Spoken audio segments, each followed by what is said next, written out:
Rio de Janeiro. During Carnaval and in between, I wanted to be like the tourist, doing the touristic stuff. So let's dive into that.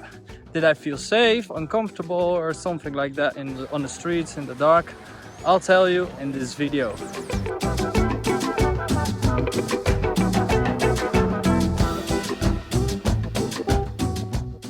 I wanted to start with the Favela Tour. The tour guide told us that it is more safe than, for example, in Copacabana. Because people in Copacabana will just lay stuff down on the beach and then people steal it and then it's gone. Like every big city. For example, if you're in Amsterdam or in Paris, there will always be thieves. But in the favelas, there's a lot of respect, he told us. He said actually you could go into the favelas without any problems as long as you don't act stupid. And it helps if you can speak Portuguese. One of the big problems in the favela is that it's a big maze, so it's really hard to find your way back down to the city. There was a particular area I was not allowed to record stuff because the people simply don't like it to be recorded there. Because you will see some weapons and that's the way how they protect their area. The police are quite rough against the favelas. Sometimes they don't talk, they start with a bullet and maybe they talk after, if you're lucky. It was really impressive to see how many people live on this small area. Our tour guide told us that 40 years ago everything was made out of wood, like the houses, maybe even people slept in a shed, so the circumstances were really different. They really built a really good empire right now. And nowadays even everybody has a TV. One of the really important things in Brazil is playing football. So we had the chance to play football against some of the guys from the favelas.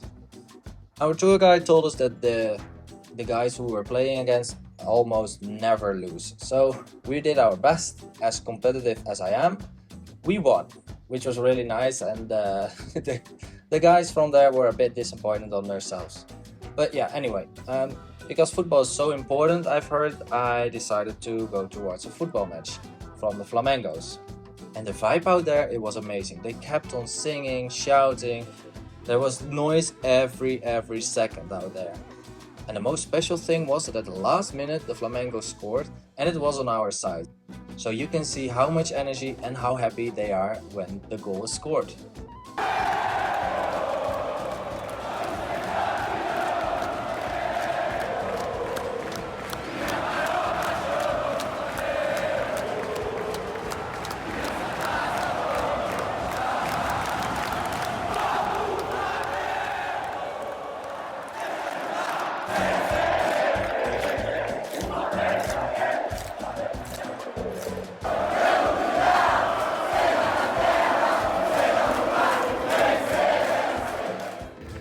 So we are walking down from the Peak Brothers hike and I'm together with Rasmus and we had a funny story just from the entrance.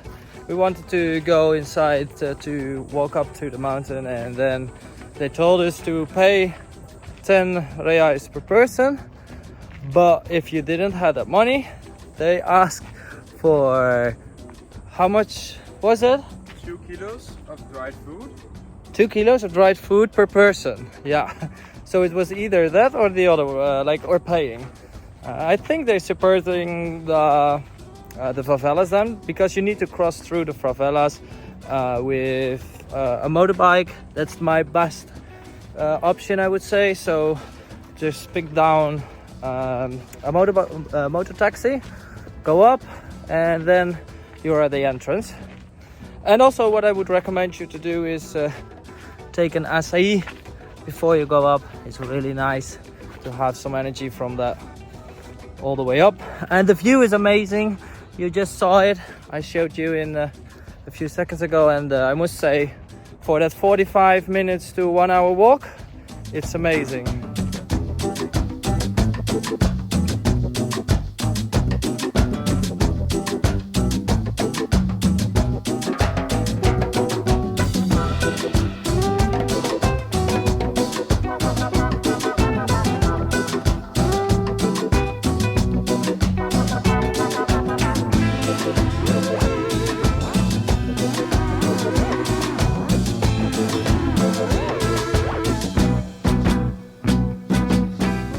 New day, new hike, same persons. Rasmus and me are going to go towards El Telégrafo, is it called.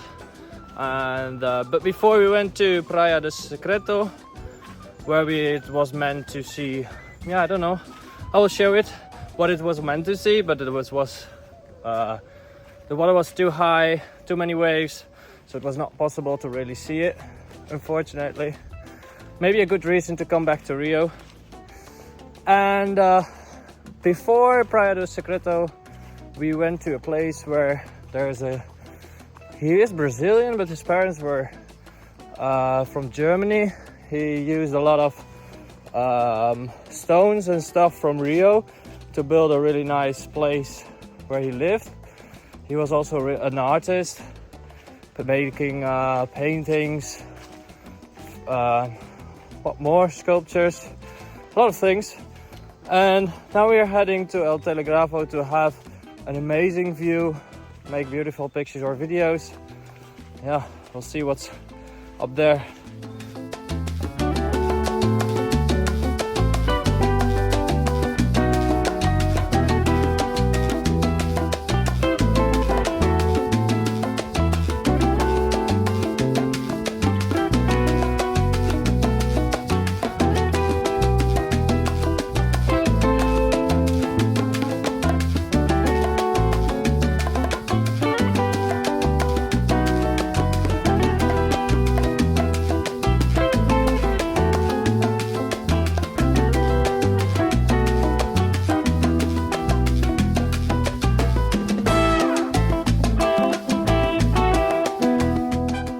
So when I was preparing my trip towards Rio, many people gave me the advice to be aware.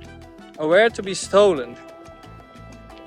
And I must say, I've never felt unsafe. And yeah, of course, I was prepared for things, so I was always a bit like aware, in the aware modus. So I just simply hid my money and my phone in my underwear with a money belt, which they sell everywhere on the street.